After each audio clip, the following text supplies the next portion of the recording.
जिथं महिलांना बंदी होती, महिलांची सावली सुद्धा त्या वक्त्याच्या दृष्टीस पडता कामा नये असं एक काँग्रेसचं नवीन सरकार आल्यानंतर त्यांनी राष्ट्रीय शैक्षणिक धोरण लागू करायला नकार दिलाय. आणि आम्ही आमच्या राज्यात असं म्हणणं आहे, जर तो पारंपरिक असेल तर तो लेखक नाही, आणि तो लेखक असेल तर तो पारंपरिक म्हटली गेली नाही एबीपीची, म्हणजे दृश्य नाही म्हटली गेली, अदृश्य चालूच आहे. मी म्हणतो की ग्रामीण साहित्याचा खूप घसारा झालाय, डिप्रिसिएशन होऊन गेलं. प्रबोधन साहित्य परिषदेच्या माध्यमातून हा कार्यक्रम या ठिकाणी होत आहे, आणि त्याच्यातला प्रबोधन हा शब्द फार महत्वाचा आहे. प्रबोधन या शब्दाची जर पार्श्वभूमी आपण शोधायचं झालं तर हा शब्द पाश्चात्य जगतातून आपल्याकडे आलेला आहे. त्याला तिकडे रेनेसान्स किंवा एनलाइटमेंट असा शब्द वापरला जातो. त्याच्यामुळे प्रबोधनाच्या मागे जो सगळा मूल्य संभार आहे, जी काही मूल्य आहे ती सगळी पाश्चात्य जगतातून आपल्याकडे आलेली आहे. पण ती जरी पाश्चात्य जगतातून आलेली असली, म्हणजे कोणती मूल्य ज्याची चर्चा आज सकाळपासून आपण करतो आहोत, समतेचं मूल्य, बंधुतेचं मूल्य, सामाजिक न्याय, वैज्ञानिक दृष्टिकोन आहे, रॅशनॅलिटी आहे, स्त्री पुरुष समानता आहे, लिंगभाव समानता आहे, बहुसांस्कृतिकता आहे, विविधता आहे, ही सगळी मूल्य प्रबोधनाच्या संकल्पनेमध्ये अपेक्षित आहेत. आणि सगळी मूल्य आपल्याकडे 19व्या शतकामध्ये आली. म्हणजे मी सुरुवातीला खरं तर असं म्हणणार होतो की उत्तर पेशवाईच्या नव्या रूपाच्या काळामध्ये आपण आज उभा आहोत इथं या ठिकाणी, आणि त्याच्यामुळे या प्रबोधनाचा पुन्हा एकदा जागर करण्याची जी गरज निर्माण झालेली आहे ती त्या पार्श्वभूमीवरती फार महत्वाची आहे. म्हणजे 1818 मध्ये पेशवाई बुडाली, पुढे टिंब टिंब टिंब द्यायला हरकत नाही आपण, बुडाली वा बुडून परती वर यांचा प्रयत्न चाललेला आहे. तर पेशवाई गेल्यानंतर आपल्याकडे जी एक प्रबोधनाची चळवळ निर्माण झाली तिचा खूप मोठा इतिहास आहे. त्याच्यावरती राभा पाटणकरांनी अपूर्ण क्रांती सारखं एक अतिशय महत्वाचं पुस्तक लिहिलेलं आहे. ते खरं तर खूप वाचकांच्या, चाणाक्ष वाचकांच्या नजरेतून सुटलेलं आहे असं मला वाटतं की प्रबोधनाने जी क्रांती घडवली ती अपूर्ण राहिलेली, आणि त्याचा साक्षात्कार आपल्याला आता होतोय आजही, की प्रबोधनाने जी मूल्य रुजवण्याचा आपल्या समाजामध्ये प्रयत्न केला ती मूल्य पूर्णपणे रुजवू शकलेली नाही, हे आपण लक्षात घ्यायला हवं. आणि म्हणून आपल्याला प्रबोधन साहित्य परिषदेसारखे कार्यक्रम हे पुन्हा पुन्हा आयोजित करावे लागतात. वेगवेगळ्या मंचांवरती हा विचार आपल्याला पुन्हा पुन्हा मांडावा लागतो. म्हणून अशा प्रबोधन साहित्य परिषदेसारख्या कार्यक्रमांची नितांत गरज आहे असं मला वाटतं. आमचे मित्र डॉक्टर सतीश मस्के यांनी खूप वेगवेगळ्या गोष्टी विस्ताराने मांडलेल्या आहेत. मानवी मूल्याचं महत्व त्यांनी अधोरेखित केलेलं आहे. तो प्रबोधनाचाच विचार आहे. पण मग प्रबोधनाच्या माध्यमातून जी मूल्य रुजायला पाहिजे होती ती पोहोचवण्याचं सगळ्यात महत्वाचं काम शिक्षण व्यवस्थेचं होतं. आपण 19व्या शतकामधला प्रबोधन चळवळीचा विचार कुठल्या माध्यमातून समाजापर्यंत पोहोचलाय बघितलं तर ते शिक्षण व्यवस्थेचं होतं. म्हणजे महात्मा फुलेंसारख्या माणसाने शिक्षण हे केवळ व्यक्तीच्या विकासाचं नाही तर समाज परिवर्तनाचं, समाजाच्या उन्नयनाचं एक महत्वाचं साधन आहे हे आपल्या सगळ्यांच्या पहिल्यांदा लक्षात आणून दिलं. बहुजन समाजातल्या सगळ्या घटकांच्या पहिल्यांदा लक्षात आणून दिलं. आणि अपेक्षित असं होतं फुले, आगरकर या सगळ्या प्रबोधनाच्या चळवळीच्या शिलेदारांना की शिक्षणामधून व्यक्तीच्या जीवनामध्ये तर बदल होईलच, पण आपोआपच व्यक्ती समूहाच्या जीवनामध्ये, म्हणजे समाजाच्या जीवनामध्ये, समाजाच्या धारणेमध्ये, त्याच्या भूमिकेमध्ये, त्याच्या जडणघडणीमध्ये सुद्धा बदल होतील असं अपेक्षित होतं. आणि समाजाच्या धारणेमध्ये बदल व्हावा म्हणजे ही सगळी प्रबोधनाची मूल्य समाजाच्या धारणेमध्ये रुजली पाहिजे, भूमिकेमध्ये रुजली पाहिजेत असं अपेक्षित होतं. पण गेल्या 100-125 वर्षांमधला प्राथमिक ते उच्च शिक्षणाचा सगळा प्रवास आपण पाहिला तर आपला प्रवास उलट्या दिशेने होतोय का? आमचे मित्र सतीश मस्के यांनी राष्ट्रीय शैक्षणिक धोरणाचं उदाहरण दिलं, एनईपीचं. गेल्या वर्षभरापासून त्याचा अट्टास आहे आणि अख्ख्या देशामध्ये, महाराष्ट्रामध्ये ते लागू करण्याची अतिशय लगबग आहे. म्हणजे लागू झालंच आहे ते. मागच्या वर्षी पदव्युत्तर वर्गांना आणि येत्या जून पासून पदवी वर्गांना ते लागू होणार आहे. ते राष्ट्रीय शैक्षणिक धोरण काय आहे तो काही विषय नाही आपला बोलण्याचा, पण मी तुम्हाला सांगतो की शिक्षण व्यवस्थेचं कसं भजं झालंय आणि ते करण्यासाठी कसा घाट घातला गेलेला आहे. त्याचं पहिलं वैशिष्ट्य काय, एकच उदाहरण मी देतो, अनेक उदाहरण. त्याच्यामध्ये इंडियन नॉलेज सिस्टीम नावाचं एक व्हर्टिकल त्यांनी ऍड केलेलं आहे की भारतीय ज्ञान व्यवस्था या नावाखाली काही अभ्यासक्रम विद्यार्थ्यांनी अभ्यासावेत असे. हे भारतीय ज्ञान व्यवस्था काय प्रकरण आहे, बरोबर आहे. म्हणजे कालच धुळे शहरांमधल्या अतिशय प्रतिष्ठित अशा एका की ज्या महाविद्यालयाची पायाभरणी एका कॉम्रेड माणसाने केली, शेकापच्या माणसाने केली, त्या माणसाच्या संस्थेमध्ये काल एक असं व्याख्यान झालं, असा कार्यक्रम झाला की जिथं स्त्रियांना मज्जा होता, जिथं महिलांना बंदी होती, महिलांची सावली सुद्धा त्या वक्त्याच्या दृष्टीस पडता कामा नये असा एक प्रतिबंध होता. तर त्या हे आणि त्यांनी काय सांगितलं, त्यांनी भारतीय ज्ञानव्यवस्थेचंच अमृत पाजण्याचा प्रयत्न केलेला. तरी भारतीय ज्ञानव्यवस्था म्हणजे काय? ती केवळ अभिजनांची आहे, ती केवळ ब्राह्मणी परंपरेची, ती केवळ वेदोपनिषदांची आहे का? असं मला वाटतं की या प्रबोधनानंतरच्या शिक्षणाच्या 100 वर्षांच्या प्रवासानंतर कुठल्याही शिक्षित माणसाने म्हणू नये अशी परिस्थिती आज असायला पाहिजे. पण या IKSच्या नावाखाली, इंडियन नॉलेज सिस्टीमच्या नावाखाली, भारतीय ज्ञान व्यवस्थेच्या नावाखाली निव्वळ पारंपरिक पद्धतीचं ज्ञान जे गुरुकुलांमधून, संस्कृत भाषेमधून, देववाणीमधून समाजातल्या विशिष्ट वर्गाला मिळत होतं, त्याच ज्ञानाचं पुनरुज्जीवन नव्या रूपामध्ये आणि त्याला पुन्हा वैज्ञानिकतेचा मुलामा चढवून आपल्या माती मारण्याचं एक मोठं षडयंत्र. तर अशा पद्धतीच्या अनेक गोष्टी राष्ट्रीय शैक्षणिक धोरणामध्ये की ज्याच्याबद्दल कोणीच बोलायला तयार नाही. तर त्याच्यामुळे कर्नाटक सरकारने मात्र, नवीन सरकार आल्यानंतर ते काय होतं ते बघूया. कर्नाटकमध्ये काँग्रेसचं नवीन सरकार आल्यानंतर त्यांनी राष्ट्रीय शैक्षणिक धोरण लागू करायला नकार दिलाय आणि आम्ही आमच्या राज्याचं धोरण ठरवूया. तर याच्यामध्ये काहीच मूलभूत बदल नाही या राष्ट्रीय शैक्षणिक धोरणात. निव्वळ धुळपेक करण्याचा हा प्रयत्न आहे. तर अशा अनेक गोष्टी, म्हणून मी म्हणत होतो की प्रबोधनाच्या विचाराचं, की ज्याच्याकरता महाराष्ट्रामधल्या समाज सुधारणेच्या चळवळीने आपलं आयुष्य पणाला लावलं, त्या प्रबोधनाच्या विचाराचं गेल्या 100-125 वर्षांमध्ये शिक्षण व्यवस्थेने काय केलं तर मातेरं केलं असं आपल्याला निश्चितपणे म्हणता येऊ शकतं. अशा अनेक गोष्टी म्हणजे अविद्या हे आपल्या सगळ्या जगण्यातल्या सगळ्या प्रश्नांचं कारण आहे असं महात्मा ज्योतिबा फुले सांगतात. विद्या विना सगळ्या गोष्टी आपल्या जगण्यातल्या. तरी अविद्या दूर करण्याकरता आपल्या बहुजन समाजाने गेल्या 100-125 वर्षांमध्ये अविद्येकडून विद्येकडे प्रवास केला. म्हणजे काय झालं, फक्त व्हाईट कॉलर लोकांची गर्दी तयार केली का, बनचुक्यांची गर्दी तयार केली का? तर मागच्या आठवड्यात जो 16 झाला त्याच्यामध्ये बघितलंच आपण कॉलन्यांमध्ये काय झालं. बरोबर, म्हणजे काही मनापासून सामील झाले, काही चला म्हणून सामील झाले, काही लोकांना तो इव्हेंट वाटला म्हणून सामील झाले. तर अशा अनेक गोष्टी, म्हणजे अशी अनेक उदाहरणे. म्हणजे हा अविद्या दूर करून विद्येकडचा प्रवास हा प्रबोधनाच्या चळवळीच्या मूल्यांना धरून किती झाला आपण याची तपासणी आपण करायला. आणि लेखक कुठून येतो? चंद्रावरून, मंगळावरून का कुणी त्याला कुरिअर करतं? लेखक हा समाजाचाच घटक आहे आणि समाजाला घडवण्यामध्ये जर शिक्षण व्यवस्थेचा महत्वाचा वाटा असेल तर त्या शिक्षण व्यवस्थेमधून कुठले लेखक घडणार आहे? राकेशजी, या परिसंवादाचा विषय पारंपरिक लेखक साहित्यापुढील गंभीर प्रश्न. मला जरा पारंपरिक लेखक हा शब्द विसंगतीपूर्ण वाटतो. माझं असं म्हणणं आहे, जर तो पारंपरिक असेल तर तो लेखक नाही, आणि तो लेखक असेल तर तो पारंपरिक असूच शकत नाही असं मला वाटतं. त्याच्यामुळे लेखक हा कोण असतो? लेखक हा कोण असतो? तो तुमच्या माझ्या मधलाच एक माणूस असतो. राकेश वानखेडेंना आपण आपल्यापेक्षा वेगळं काढू शकत नाही, बरोबर? ते लेखक आहेत समजा. तर लेखक हा तुमच्या माझ्यासारखाच एक माणूस आहे, बरोबर? पण तो तुमच्या माझ्यापेक्षा वेगळं काहीतरी जीवनाचं आकलन घेऊन आलेला आहे, तो करतोय, ही सगळ्यात महत्वाची गोष्ट आहे. तुम्हाला जे दिसतंय, मला जे दिसतंय त्याच्यापेक्षा त्याच्या दृष्टीला काही वेगळं दिसते. म्हणजे दिसतं म्हणजे दिसणं ही नुसती गोष्ट नाही. ज्या दृष्टीबद्दल मस्के सर म्हणतो, दृष्टी महत्वाची, जीवनदृष्टी महत्वाची, की समाजामध्ये आपल्या भोवतालामध्ये जे काही घडतंय, जे काही चालू आहे, त्याचा केवळ बाह्यस्तर बघणं म्हणजे दिसणं नाही, तर त्या घडणाऱ्या गोष्टींचा, त्या भोवतालाचा अंतस्तर तपासून पाहण्याची ताकद बाळगणं म्हणजे दिसणं. याला जीवनाचं आकलन म्हणतात. असं जीवनाचं आकलन लेखकाकडे असतं.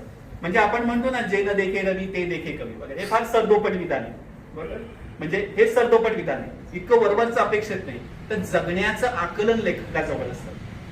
मुळात लेखकाच्या संकल्पनेमध्ये खूप बदल होत गेलेले आपण लक्षात घेतलं पाहिजे, की काळाच्या टप्प्यावरती लेखकाची संकल्पना बदलत गेलेली.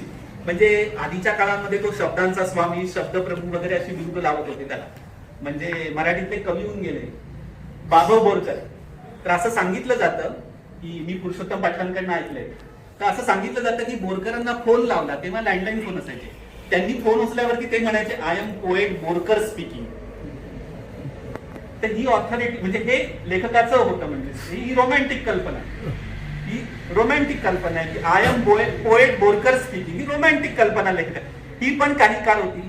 मला वाटतं काळ बदलला तरी आजही काही आहेत तसे विशेषतः कवी आहेत आमचे मराठीतले, की जे अजूनही रोमॅन्टिक जगतामध्ये वावरतात आणि त्यांना कवी म्हटलं नाही तर त्यांचा अपमान वाटतो त्यांना, बरोबर? भलेही चांगली कविता लिहिता येत नसेल तर. त्याच्यामुळे शब्दांचा स्वामी, शब्दप्रभू असं लेखकाला मानलं जात होतं. इंग्रजीत त्याला ऑथर हा शब्द आहे, त्याचा अर्थ मुळात ऑथॉरिटी असलेला, म्हणजे अधिकार असलेला लेखक. मग कसला अधिकार आहे लेखकाकडे? लेखकाकडे कसला अधिकार आहे? सभागृहामध्ये माईक समोर उभं राहून लोकांना, ऐकणाऱ्यांना ज्ञानामृत पाजण्याचा अधिकार आहे? अजिबात नाही, अजिबात नाही. लेखकाचा अधिकार हा वेगळ्या स्वरूपाचा आहे, तो महत्वाचा आहे, तो आपण समजून घेतला पाहिजे. त्याच्यामुळे लेखक हा शब्दांचा सत्ताधीश, त्याला द्रष्टा पुरुष, तो सर्वसाक्षी परमेश्वर आहे असं प्राचीन काळापासून लेखकाच्या संकल्पनेबद्दल मांडलं जातं. या पारंपरिक गोष्टी म्हणजे की या पारंपरिक दृष्टिकोन होते की एक सर्जनशील व्यक्तिमत्व वगैरे. नंतर रोला बार्थ या पाश्चात्य समीक्षकाने ऑथर इज डेड नावाची संकल्पना मांडली होती 20व्या शतकाच्या उत्तरार्धामध्ये, की लेखक मेलेला आहे. याचा अर्थ काय की लेखक जे लिहितो ते त्याने लिहिल्यानंतर तो संपतो. ते कोणाचं होतं मग त्याची मालकी राहत नाही.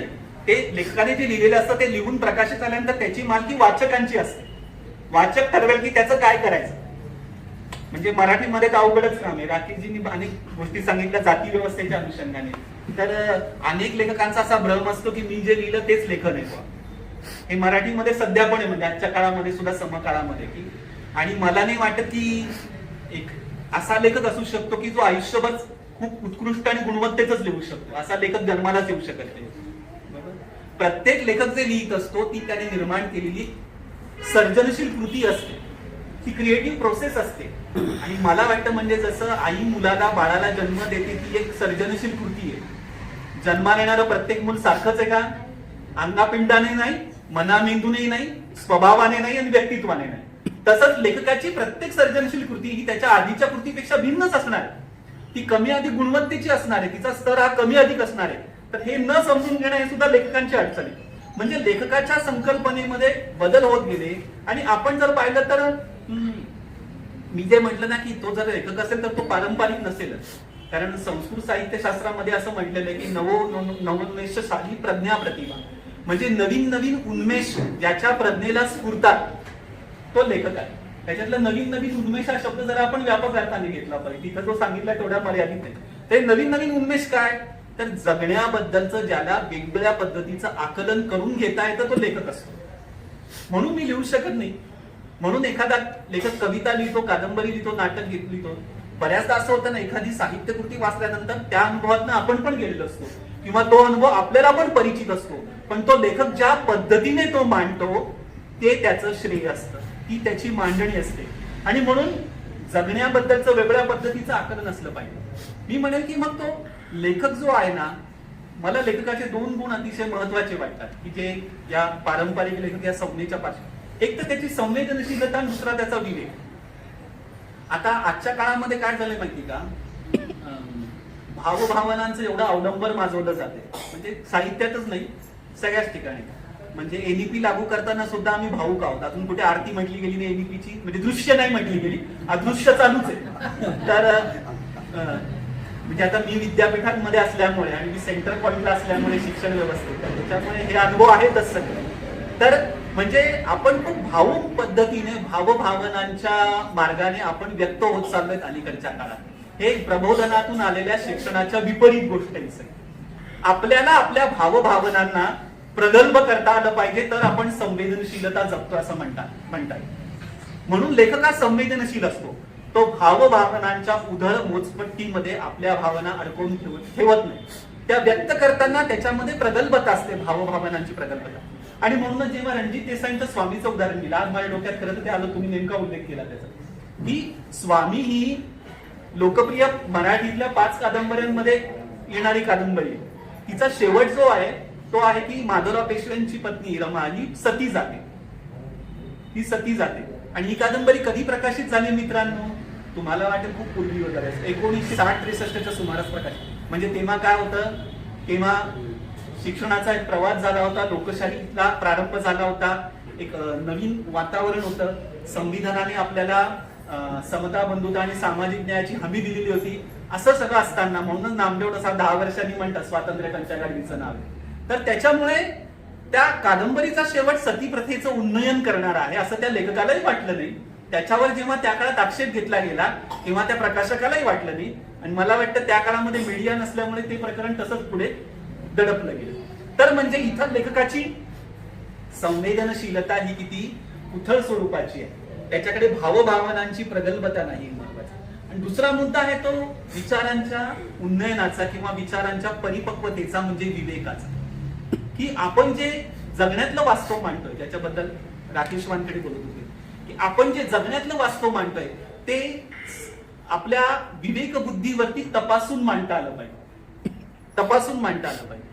म्हणजे मी असं म्हणेल की आधुनिक मराठी साहित्याचा जर मागचा 100-200 वर्षांचा इतिहास पाहिला तर आपल्याला दिसेल की धर्म आणि जात व्यवस्था, विशेषतः धर्म व्यवस्था यांना भिडणारे लेखक मराठीत फार कमी आहेत. म्हणजे मी थोडंसं धाडसाने बोल की दलित साहित्यामध्ये पण ज्यांनी काही लिहिलेलं आहे त्याच्यामध्ये पण हाताच्या बोटावर मोजता येईल असे अपवादात्मक लेखक की ज्यांनी जात व्यवस्थेची उकल करून, तिची गुंतागुंत उलगडून तिचं वास्तव तटस्थपणे आणि निरपेक्षपणे मांडण्याचा प्रयत्न केला. म्हणजे दलित साहित्य काय, ते दलित साहित्यामध्ये आत्मकथन हाच प्रकार महत्वाचा ठरलाय. आणि आत्मकथनांमध्ये काय झालं की ज्याने ज्याने जे आयुष्य भोगलेलं आहे, दया पवार असतील, लक्ष्मण माने असतील, लक्ष्मण गायकवाड असतील, अगदी उर्मिला पवार असतील अलीकडे, तर या सगळ्यांनी जे आयुष्य भोगलेलं आहे तेच आयुष्य त्यांनी त्याच्यामध्ये मांडलं. तर त्याच्यामध्ये आपलं आयुष्य मांडण्याची भूमिका असल्यामुळे त्याची उकल करून ते गुंतागुंत समजून सगळ्यांसमोर मांडण्याचा प्रयत्न हा कमी प्रमाणामध्ये असलेला आपल्याला दिसून येतो. कारण शेवटी आत्मकथन लिहिणारा हा शेवटी त्याच्या आयुष्यातल्या एका पॉइंट वरून सगळ्या आयुष्याकडे बघत असतो, स्वतःच्याच आयुष्याकडे बघत असतो. त्याच्यामुळे तिथं त्याच्याकडनं तटस्थता आणि अलिप्ततेची अपेक्षा आपण फारशी ठेवू शकत नाही. तर दलित साहित्यामध्ये ते दुसरं आहे कविता. बरोबर आहे. आता दलित कवितेबद्दल पुष्कळ बोलताय. तर दलित कवितेने आशयामध्ये किती वैविध्य आणलं हा एक महत्वाचा प्रश्न आहे. आणि अभिव्यक्ती आणि मांडणीच्या दृष्टीने त्यांनी काही बदल केले हे निश्चितच आहे मला असं. पण जो आशय आहे, जाती वास्तवाचा आशय आहे, तो एकाच पद्धतीचा पुन्हा पुन्हा पहिल्या पिढीपासून ते अगदी आता पण जी कोणी पिढी लिहिते त्यांच्या कवितेमध्ये तोच एक जाती व्यवस्थेचा आशय पुन्हा पुन्हा आलेला आपल्याला दिसून येतो. त्याची बदलती रूपं, याला अपवाद फक्त अरुण काळेंच्या कवितेचा मी निश्चितपणे करेन की अरुण काळेंची कविता हा म्हणजे तिला दलित कविता म्हणताच येणार. ते जागतिकीकरणाच्या काळामधलं वास्तववादी कवितेचं वेगळं प्रारूप होतं अरुण काळेची कविता. तर त्याच्यामुळे ती कविता वेगळी.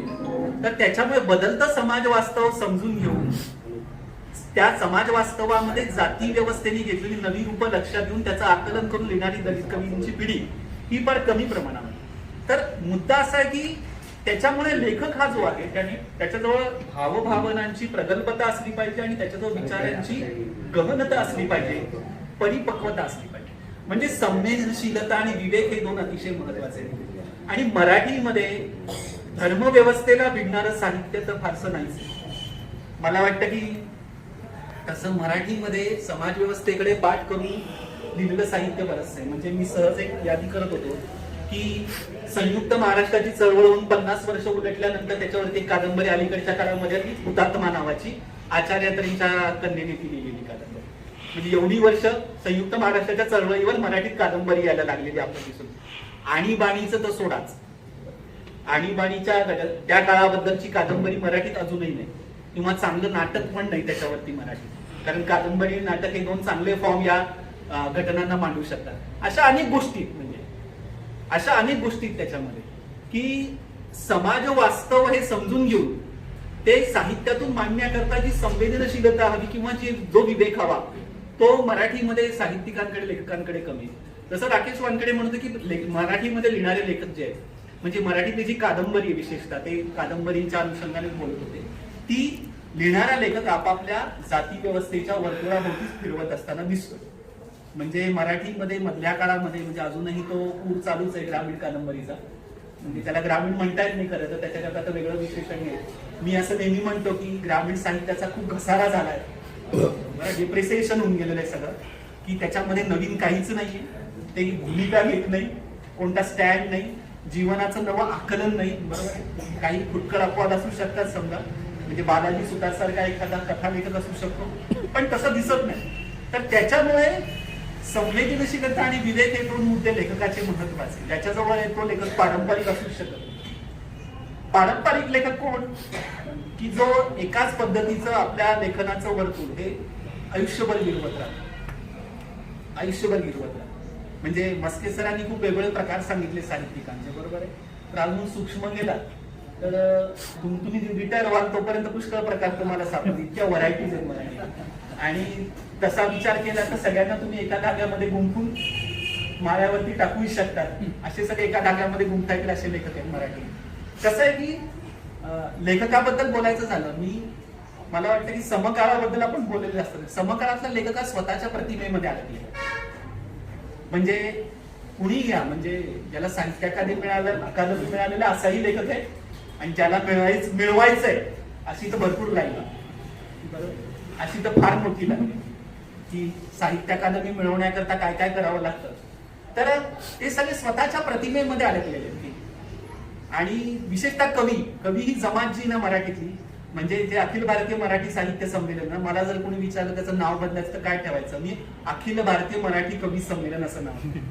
कारण कवी संमेलन हाच त्याच्यातला मुख्य कार्यक्रम असतो, बाकी सगळं तोंडी लावायला असतं. त्या परिसंवादाच्या मंडपामध्ये कुत्रं नसतं, बरोबर, परिसंवादाच्या मंडपामध्ये कुत्रं नसतं, बरोबर आहे. निम्मी गर्दी ही सांस्कृतिक कार्यक्रमांना असते, आणि त्याच्यापेक्षा दुप्पट गर्दी अहोरात्र चालणाऱ्या कवितेच्या अग्निहोत्र हा शब्द वापरतात कवितेच्या संमेलनामध्ये असते. तर त्याच्यामुळे, आणि पुन्हा यावर्षी कमाल आहे की तिथं गझलला स्थान नाही म्हणून एक वेगळं गझल संमेलन सध्या चालू आहे म्हणायला, म्हणजे हे त्याच्यावरचा कहर आहे. म्हणून मी म्हटलं की हा त्याच्यावरचा कहर आहे, म्हणजे की तुम्ही, म्हणूनच मी म्हटलं ना की प्रबोधनाच्या विचाराचं मातेरं जे ते या शिक्षण व्यवस्थेतून निर्माण झालेले. आणि मराठीमध्ये सध्या लिहिणारे जे लेखक आहेत त्याच्यातले मी म्हणतो 70-80% हे मराठीचे शिक्षक आणि प्राध्यापक आहेत, आणि त्यांनी सगळ्यांनी मिळून मराठी साहित्याचं वाटोळ करायचं ठरवलं. मी पण मराठीचाच प्राध्यापक. फक्त मी कविता, कथा, कादंबरी लिहित नाही, मी मला वाटलं तर समीक्षा लिहितो, बाकी काही लिहित नाही. तर ही वस्तुस्थिती हे मी सांगतो की त्याच्यामुळे काय आहे की लेखकाची प्रतिमा ही लार्जर दॅन लाईफ करून टाकली. तो स्वतःच्याच प्रतिमेमध्ये मग नाही. तुम्ही फेसबुक बघा, त्याच्यावरती कोणते मराठी लेखक आहेत, ते काय लिहितात, बरोबर आहे, त्यांचं एकूण मराठी साहित्यातलं योगदान काय, हे सगळं तुम्ही तपासून पाहिलं तर तुम्हाला ही गोष्ट लक्षात येईल. आणि म्हणून मला असं वाटतं की मग लेखक जो आहे तो दोन पद्धतीने घडत असतो. एक तर शिक्षणामधून घडत असतो, त्याच्यावरती कोणत्या मूल्यांचा संस्कार होतोय घडत असतं. म्हणजे जर त्याच्यावरती पारंपरिक मूल्यांचा संस्कार होत असेल तर त्याच्या मेंदूची जडणघडणी त्याच पद्धतीने होत असते. आणि दुसऱ्या बाजूला असतं लेखकाच्या गणण्यामध्ये सामाजिक सांस्कृतिक व्यवस्था हे काम करत असते. सामाजिक सांस्कृतिक व्यवस्था हे काम करत असते. म्हणजे लेखनाच्या क्षेत्रामध्ये नव्याने येणारे जे तरुण आहेत, बरोबर आहे, त्यांना कोणत्या दिशेने ती सामाजिक सांस्कृतिक व्यवस्था नेते त्या दिशेने त्यांचं लेखक म्हणून घडणं होत असतं हे आपण लक्षात घेतलं पाहिजे. म्हणजे मला वाटतं की मधल्या काळामध्ये दलित साहित्याची चळवळ जेव्हा जोमात होती किंवा ग्रामीण साहित्याची चळवळ पण जोमात होती, तेव्हा गावोगावी लेखकांना मार्गदर्शन शिबिरे घेतली जात होती, आणि त्याच्यातनं खूप लेखक घडले. गंगाधर पानतावणे सरांनी जे अस्मिता दर्शचे मेळावे घेतले, बरोबर, त्या अस्मिता दर्शच्या मेळाव्यामधून साहित्य संमेलनांमधून एक लेखक समीक्षकांची एक चांगली पिढी पुढे आलेली आपल्याला दिसून येते. तसंच ग्रामीण साहित्य चळवळीमध्ये गुलाटे सर असतील, कोतापल्ले सर असतील, आनंद यादव असतील, यांनी घडवलं आहे. त्याच्यातून इंद्रजित भालेराव, भास्कर चंदनशी वगैरे, राम बोराडे ही सगळी पिढी पुढे आलेली दिसून येते. तर हे महत्वाचं की कोणती सामाजिक सांस्कृतिक व्यवस्था ही नव्याने लिहिणाऱ्या लेखक पाहणाऱ्या तरुण मुला मुलींना उपलब्ध होते. आता तर काय झालंय, तंत्रज्ञानाने अशा सगळ्या व्यवस्थांचा सगळा धुवा उडून टाकलेला. अशी कुठलीच व्यवस्था गरजेची नाही. आणि कोरोना काळाने तर शिक्षक वर्ग, फळा, खडू, वर्गातली परीक्षा या गोष्टींची काहीच गरज नाही हे सिद्ध केलं. त्याच्यामुळे कोरोना नंतरच्या काळात वर्गात मुलं येत नाही. मी विद्यापीठामध्ये काम करतो किंवा महाविद्यालयांमध्ये तीच परिस्थिती की कोरोना नंतरच्या काळात, कारण कोरोना काळाने एक चांगली गोष्ट केली की शिकणाऱ्या महाविद्यालयातल्या मुला मुलींना त्यांच्या आईबापांना लक्षात आलं की इतक्या सगळ्या डोलाऱ्याची गरजच नाही, उगीच आपण वेळ वाया घालवतो. आणि कला शाखेच्या, म्हणजे कला शाखेत जाऊ द्या, पण विज्ञान शाखेमध्ये पण वर्गात जाऊन काहीच मिळत नाही. कारण विज्ञान शाखेमध्ये बरंचसं ज्ञान वर्गाबाहेरच्या क्लासेसमध्ये असतं. हे सगळे शोध सगळ्यांना समजायला लागले. आणि मग त्याच्यामधून ही जी औपचारिक शिक्षणाची व्यवस्था आपण निर्माण केली ना, की याच्यामधनं काय घशील होतं, किंवा समाजामध्ये वावरताना, सांस्कृतिक जगतामध्ये वावरताना, म्हणजे या सांस्कृतिक जगतामध्ये असे कार्यक्रम जिथं होत असतील तिथं नव्याने लिहून पाहणारे किती तरुण येतात. नव्याने लिहू पाहणारे किती तरुण येतात.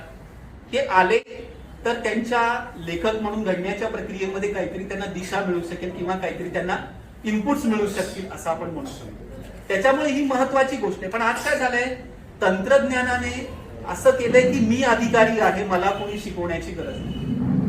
मला कळतं याच्यातलं, मला याच्यातलं कळतं, मला कोणी शिकवण्याची गरज नाही. आधी कसं होतं की मी जे लिहितोय ती कविता आहे, मी जे लिहितो ती कादंबरी. म्हणजे राकेशनी सांगितलं की गोविंद पानसरे त्यांना म्हणाले की तो खरडा वाचून की तू लिहितोय ती कादंबरी की नाही हे महत्वाचं नाही, पण तू लिहितो हे महत्वाचं आहे. तर हा आत्मविश्वास गोविंद पानसरेंसारख्या माणसाकडून मिळणं ही मोठी गोष्ट आहे लेखकाला. म्हणजे या लेखकाला त्याच्यामुळे आपल्या लेखनाची दिशा सापडली की आपण लेखक म्हणून जे काही करू पाहतो ते खरंच लेखक म्हणून घडतंय का हे त्याला कळलं. असं सांगणाऱ्या व्यक्ती आजकाल कोणी ऐकत नाही अशा लोकांचं. मी एका नियतकालिकाचं संपादक म्हणून काम करतोय. माझा अनुभव सांगू का, तर एखाद्या कवीला जर म्हटलं की ही कविता जरा अजून चांगली करता आली असती तर मी एका कवीला असं कळवलं होतं, तर मी नाव नाही सांगत. एका कवीला मी असं लिहिलं होतं की तुम्ही जी कविता पाठवली ती कविता दासू वैद्य यांच्या अमुक अमुक कवितेची ट्रू कॉपी हो, असं स्पष्ट ती कविता सोबत चिकटव. त्यांना कळवलं होतं, ते कळवलं होतं. तिकडून कोर्टाची नोटीस आलेली, म्हणजे ऑफिशियल कोर्टाची नोटीस नाही, त्यांनी जे लिहिलेलं आहे ते कोर्टाच्या भाषेमध्ये सगळं लिहिलेलं. तुम्ही कोण, तुमचा काय अधिकार, तुम्हाला काय कळतं, बरोबर. तर असा जर प्रवास असेल तुमच्या लेखनाचा तर तुम्ही लेखक म्हणून घडणार म्हणजे काय घडणार तुम्ही, हा महत्वाचा आहे ना. त्याच्यामुळे लेखक होण्याची एक प्रोसेस आहे. लेखन ही एक क्रिएटिव्ह प्रोसेस आहे, सर्जनशील प्रक्रिया आहे. मसू पाटील हे मराठीतले महत्वाचे समीक्षक, त्यांनी असं एका ठिकाणी म्हटलेलं आहे, मी त्याला थोडं माझं उदाहरण जोडून मी बोलत असतो की आपल्या सगळ्यांना लोणचं आवडतं. लोणचं महिला वर्ग बसलेला इथं, बरोबर आहे, आवडत नसलं तरी बनवतात. लोणचं आवडतं, पण कोणतं लोणचं आवडतं, मागच्या वर्षी टाकलेलं पुढच्या वर्षी खायला जास्त आवडतं, बरोबर आहे ना. मुरलेलं लोणचं आवडतं ना, मुरलेलं लोणचं आवडतं ना. नवीन टाकलेलं लोणचं लगेच खातो का आपण, काय करतो आपण, तो खारा असतो, त्याला पांढरं फडकं लावलेलं असतं. कशा करता लावलेलं असतं, ते पातळ असतं फडकं, बरोबर आहे, त्याला हवा लागली पाहिजे, बरोबर आहे. म्हणजे काय काय काळजी घेतो बरं का आपण लोणचं मुरण्याकरता, त्याला थोडा हवा लागली पाहिजे, त्याच्यात तेल बरोबर आहे का, त्याच्यात मीठ बरोबर आहे का, त्याच्यात टाकला मसाला बरोबर आहे का, हे 1-2 दिवसांनी 4 दिवसांनी उघडून ते बघितलं जातं. ते खालीवर केलं जातं, कमी जास्त असेल तर सगळं लेवल केलं जातं, पुन्हा ते बांधलं जातं, ते अशा ठिकाणी ठेवलं जातं, बंद खोलीत नाही ठेवत जिथून त्याला हवा लागेल. आणि मग ते मुरलेलं लोणचं काही दिवसांनंतर वर्षभरानंतर खाताना ते चव लागते. साहित्य निर्मितीची प्रक्रिया सुद्धा अशाच पद्धतीची. तुम्ही जो अनुभव मांडू पाहताना तो मुरू तर द्या, तो मुरला पाहिजे. म्हणजे कुणी किती म्हटलं की मला आता सुचलं आणि मी लगेच कविता लिहिली, तो नक्की थापा मारतोय लक्षात घ्यायचं. भले भले कवी म्हणून गेले पाटगावकरांसाठी, हे अशी विधान. तर कविता असू दे किंवा काही असू दे, म्हणजे साहित्यामध्ये सगळ्यात अवघड लिहिणं कविता हा प्रकार आहे. म्हणजे त्याच्याबद्दल आता या ठिकाणी बोलणं तो काही विषय नाही आपला, पण सांगतोय. तर लोणचं म्हणजे जी मुरण्याची प्रक्रिया, अनुभव मुरला पाहिजे. मुरला पाहिजे म्हणजे काय, तुमच्या चिंतन मननाच्या प्रक्रियेमध्ये तो अनुभव घोळवला पाहिजे, बरोबर. त्याचे कंगोरे समजून घेतले पाहिजे, त्याचे पैलू समजून घेतले पाहिजे, त्याला सगळ्या बाजूंनी पारखून निरखून घेतलं पाहिजे अनुभवाला, आणि मग तो अनुभव मांडण्यासाठी आपण पुढे गेलं पाहिजे. आणि मग पुढच्या प्रक्रियेमध्ये अनेक गोष्टी, तो अनुभव कसा मांडावा, कवितेच्या रूपात मांडावा, कादंबरीच्या फॉर्म मध्ये मांडावा, नाटकाच्या ह्याच्यात मांडावा, का काय करावं, बरोबर आहे. त्याची शैली काय असावी, त्याच्यामध्ये भाषा कोणती असावी, कोणत्या भाषेचा वापर करावा, त्याचं एकूण स्वरूप काय असावं, त्याची अभिव्यक्ती कशा पद्धतीची असावी, त्याची मांडणी कशी असावी, हा सगळा प्रोसेसचा भाग आहे. तर म्हणून कुठलीही साहित्य कृती निर्माण करणं ही लेखकाच्या दृष्टीने सर्जनशील प्रक्रिया असली पाहिजे. या सर्जनशील प्रक्रियेकरता आता 2 मिनिट नूडल्सच्या जगावर किंवा एका बोटावरती सगळं जग यात असत. मोबाईलवरती टॅप केलं की सब कुछ सामने आ जातात, बरोबर. सगळं जग तिथे ना. म्हणजे आधी असं होतं की काही आणलं तर आपण घरातल्या वडीलधारी माणसांना, अनुभवी माणसांना विचारत होतो, बरोबर आहे. आता काय होतं, गुगल बाबा आहे ना, प्रत्येक गोष्ट त्या ठिकाणी उपलब्ध होते, बरोबर. तर त्याच्यामुळे काय झालंय की ही जी निर्मितीची जी प्रक्रिया आहे ना, त्या प्रक्रियेला अवसर नाही सध्या, आणि त्याच्यामुळे भावभावनांचं उथळ प्रकटीकरण अधिक आहे आणि विवेक शून्यतेचा प्रत्यय आहे. आणि म्हणून संवेदनशीलता आणि विवेक ज्याच्याकडे असेल तो लेखक हा या लिहिण्याच्या प्रक्रियेमधून आपल्या लेखनाला आवड घालेल असं मला वाटतं. राकेशजींनी खरडा हा शब्द वापरला, तुम्हाला खटकला का? खरडा म्हणजे खरडा वगैरे, खरडा याचा आहे, त्याचा मी सोपं सांगतो की आराखडे. म्हणजे लेखक अनेकदा लिहित असतो, याच्यावर विश्वास बसत नाही, हे माझ्याकडे आश्चर्याने पाहत आहेत. हा, तर ते अनेकदा लिहिणं असतं, ती प्रक्रिया असते. म्हणजे एकदा लिहिलं आणि ते फायनल झालं असं होत नाही लिहिण्याच्या कुठल्याही सर्जनशील कृतीमध्ये. तसं होत नाही क्रिएटिव्ह प्रोसेसमध्ये की एकदा लिहिलं आणि ते फायनल झालं. ते अनेकदा पारखून निरखून तपासून द्यावं लागतं. कधी कधी अनेकांना ते जाणकारांना दाखवावं लागतं आणि मग त्याच्यानंतर ते आपल्याला फायनल करता येतं. तर ह्या प्रक्रियेसाठी पण सध्या वेळ नाही, कारण आमच्याकडे विवेकच राहिला नाही. आम्हाला प्रकाशनाची घाई आहे. म्हणजे मी तर असं पाहिलं, राकेशजी, मी साहित्य अकादमीच्या पुरस्काराच्या प्रोसेसमध्ये मी आहे, म्हणजे होतो मागे. आता खुलं सांगायला हरकत नाही, कारण मी नाही सांगितलं तर लोकांना कळत नाही, हा माझा भ्रम आहे, बरोबर आहे. तर मी असा अनुभव घेतलाय की पुढच्या वर्षीच्या अकादमी पुरस्काराकरता पुस्तक आलं पाहिजे म्हणून निव्वळ 2-4 प्रती छापणारे लेखक मराठीत आहेत. आणि आता छपाई तर एवढी सुलभ झाली कॉम्प्युटर प्रिंटिंग, तर बरोबर तुम्ही जास्त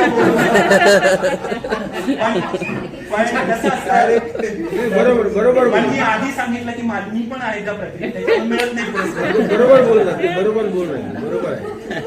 तर ते गंमत म्हणजे हसण्यासारखी गोष्ट नाही, अतिशय विदारक गोष्ट आहे. पुन्हा त्या मुद्द्याकडे म्हणतो की प्रबोधनाच्या मूल्यांचा विचार जो शिक्षणामधून पाजरायला हवा होता समाजामध्ये, त्याचं मातेरं केलेलं आहे आपण.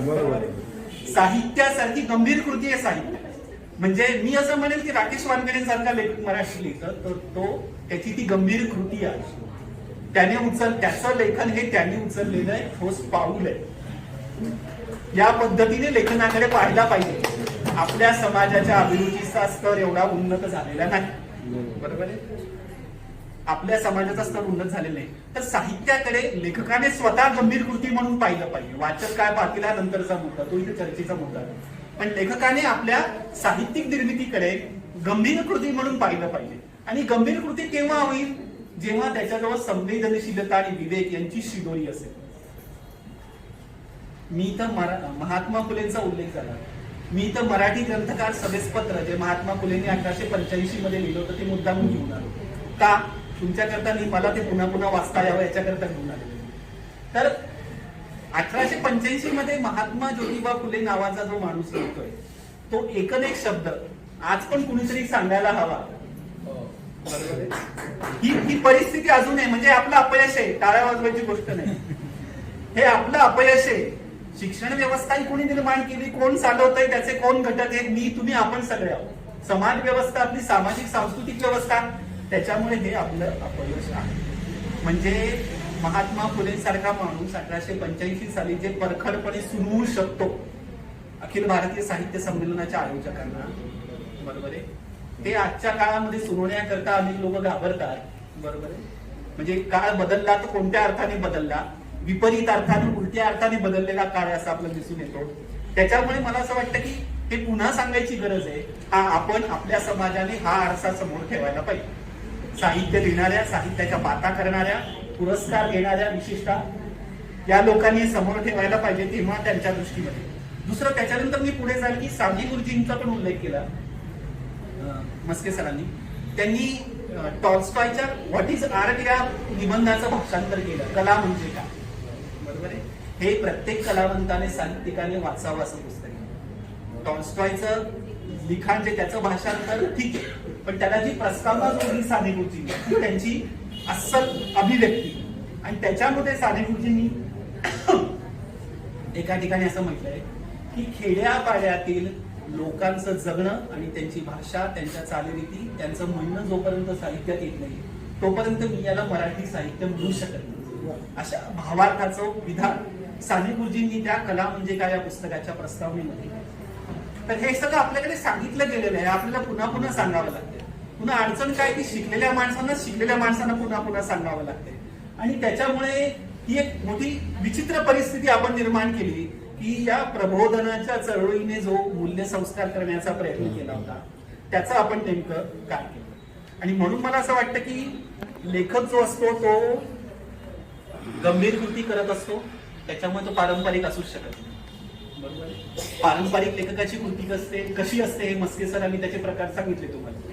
दुसरा, तो हस्तक्षेप करण्याचा प्रयत्न करतो. एक गोष्ट आहे की लेखक आणि समाज सुधारक या दोन वेगळ्या व्यक्ती असतात बरं का. म्हणजे महात्मा फुले समाज सुधारक आणि महात्मा फुले साहित्यिक या दोन वेगळ्या गोष्टी. पण समाज सुधारक म्हणून त्यांची जी भूमिका होती ती त्यांच्या साहित्यामधून वाङ्मयीन पातळीवरती आलेली. म्हणजे मला आठवतं विष्णू शास्त्री चिपळूणकर यांनी निबंधमालामध्ये 1872 का सुमारास असं म्हटलं होतं ज्योतिबा फुलेंचं लेखन वाचून की हे काय लेखक आहे असं लिहिलंय बरं का, छापलंय बरं का, की हे लेखक नाहीत असं, यांना लेखक म्हणता येत नाही. म्हणजे सो कॉल्ड तथाकथित अवतरणामध्ये लेखक म्हणून जी त्या काळातली संकल्पना होती त्या संकल्पनेला हस्तक्षेप करून छेद देण्याचा पहिला प्रयत्न महात्मा ज्योतिबा फुलेंनी. त्याच्यामुळे लेखकाने हे भान ठेवलं पाहिजे की आपण जी गंभीर कृती करतो आहोत त्याच्यातून आपल्या परीने आपल्याला काय ठाम हस्तक्षेप करताय हे त्याला समजलं पाहिजे आणि तो अतिशय मानवीपणे केला पाहिजे. म्हणजे एक तर पहिली गोष्ट की आपल्या समाजाचं बहुसांस्कृतिक वास्तव आपल्याला कळलं पाहिजे नीट पद्धतीने. संस्कृती ही कोणत्याही एका प्रकारची नसते हे कळलं पाहिजे आपल्याला. संस्कृतीच्या पोटामध्ये अनेक उपसंस्कृती आणि पोटसंस्कृतींचा भांडार आहे आपल्या देशामध्ये तरी, हे आपण नीट कळून घेतलं पाहिजे. तर हे बहुसांस्कृतिकतेचं मूल्य लेखकाला कळलं पाहिजे हस्तक्षेप करताना. आणि संस्कृती ही गोष्ट सगळ्यांनी मिळून घडवायची असते. असं अजिबात नाही बंधू भगिनींनो की कोणीतरी बसलेला आहे खुर्चीवर आणि तो सांगतो घ्या ही संस्कृती. असं संस्कृती नसते की हे केलं म्हणजे संस्कृती, हे केलं म्हणजे तुम्ही धार्मिक, हे केलं म्हणजे तुम्ही तुमच्या जातीचे पाईक, असं अजिबातच नसतं. त्याच्यामुळे संस्कृती सगळ्यांनी मिळून घडवायची गोष्ट असते.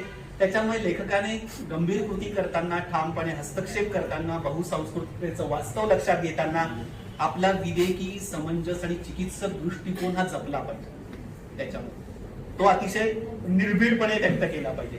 आणि समाज संस्कृतीच्या व्यवहाराकडे त्याला कठोर चिकित्सेने पाहता आलं पाहिजे, त्याची चिकित्सा करता आलं पाहिजे. समाजामध्ये मी म्हटलं ना की समाज सुधारक काय करत असतो तर प्रश्नांची उत्तरं शोधण्याचा प्रयत्न करत असतो. समाज सुधारक हा प्रश्नांची उत्तरं देत असतो, सोल्युशन देत असतो.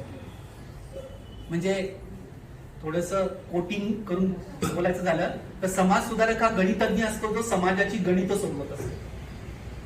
लेखक काय करत असतो, लेखकावर समाजाचे प्रश्न सोडवण्याची जबाबदारी नसते. लेखकाची जबाबदारी समाज सुधारकापेक्षा मोठी असते. लेखक हा समाजातल्या वास्तवाचं प्रश्नांचं आकलन करून त्याची चिरफाड करून त्याची चिकित्सा करून समाजापुढे ते वास्तव तटस्थपणे मांडत असतो. ते तुम्ही समजून घ्या अशा पद्धतीने मांडत असतो, अशा पद्धतीने तो मांडत असतो. त्याच्यामुळे लेखकाची जबाबदारी अधिक महत्वाची आहे. म्हणजे जसं अविनाश पाटील उद्घाटनामध्ये बोलत होते की कार्यकर्ते जे असतात त्यांना पण लेखनाची प्रेरणा मिळत असते वेगवेगळ्या पद्धतीने माध्यमात. तर मी असं म्हणेल की लेखकांनी आपल्या साहित्यकृतीमधून मांडलेले जे वास्तव असतं त्याच्यातनं समाज सुधारणेच्या चळवळीला बळ मिळत असतं.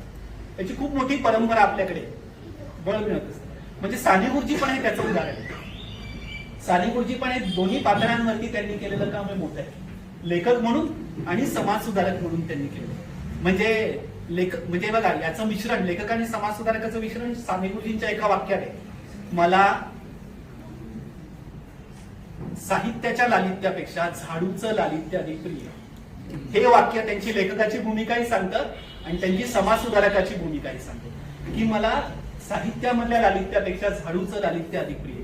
जे तुम्हाला पानसरेंनी सांगितलं की तो फॉर्म नसला तरी चालेल पण त्याच्यातला जो आशय कंटेंट आहे तो जास्त महत्वाचा आहे. आणि कादंबरी हा मुळातच असा रचना प्रकार आहे. राकेशजींनी खूप चांगले उल्लेख केले, मॅनेजर पांडेंनी लोकशाही आणि कादंबरी याच्याबद्दल विस्तृत विवेचन केलं हिंदीमध्ये की लोकशाही मधूनच कादंबरीची संकल्पना आहे. भांडवलशाहीच कादंबरी हे अपत्य.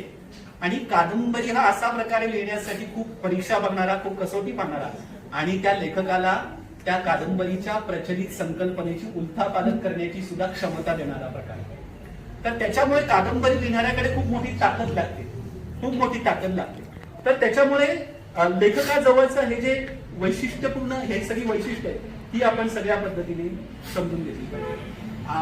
आजचा काळ जो आहे तो जागतिकीकरणानंतरचा काळ, म्हणजे आपली बरीच वर्ष जागतिकीकरणाला झोडपण्यामध्येच गेलेली आहे, बरोबर आहे. म्हणजे आमच्या मराठी साहित्यामध्ये तर 20व्या शतकाच्या शेवटच्या दशकामध्ये महानगरीय कवितेचं एवढं पेय फुटलं होतं. आमचे सगळे मित्र श्रीधर पिर्वे, हेमंत देसाई, संजीव खांडेकर, मन्या जोशी यांनी असं घोषितच करून टाकलं होतं की मराठीतली कविता म्हणजे महानगरी कविता, उसके आगे भी कुछ नहीं, उसके पीछे भी कुछ नहीं. तर त्यांचा तो ब्रह्मनिराश झालेला आहे. ते जरा खेड्यापाड्यातल्या माणसांची जुळवून घेत आहेत आता, म्हणजे आमचे मित्र मंगेश नारायण काळे वगैरे. तर हा काळ्या पालट झालेला. तर जागतिकीकरण काय आणि जागतिकीकरण हे कसं सांस्कृतिक सपाटीकरणाचं एक साधन आहे, बुलडोझर जो उत्तर प्रदेशमध्ये चालू आहे आणि महाराष्ट्रात आलाय म्हणतात. तर सांस्कृतिक सपाटीकरणाचं ते एक साधन आहे, हे आपण नीट समजून घ्यायला पाहिजे. आपलं मराठी समाजाचं, संस्कृतीचं त्याबाबतचं आकलन अजूनही अपुरे असं मला वाटतं. त्याच्यामध्ये जागतिकीकरणाने जी एक नवी व्यवस्था केली, त्याच्यामध्ये आधीच्या व्यवस्थेमधल्या सगळ्या गोष्टी जशाच्या तशाच आहेत, फक्त त्यांना रूप बदलले. म्हणजे सर्व्हिस सेक्टर हा शब्द जागतिकीकरणाने आणला, सेवा क्षेत्र, बरोबर आहे.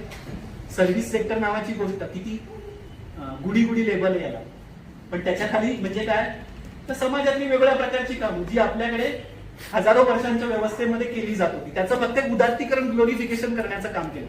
तर जागतिकीकरणानंतरच्या काळात या नवतंत्रज्ञानाने जे जग उभं केलंय, म्हणजे नवतंत्रज्ञानाने तर असं केलंय की जग कुठे सुरू होतं कुठे संपतंय कळतच नाही भल्याभल्यांनी. म्हणजे ते त्या तंत्रज्ञानाच्या जगात एकदा शिरले की त्यांना ते जग कुठे संपलं आणि कुठे म्हणजे जमिनीवर पायच राहतो.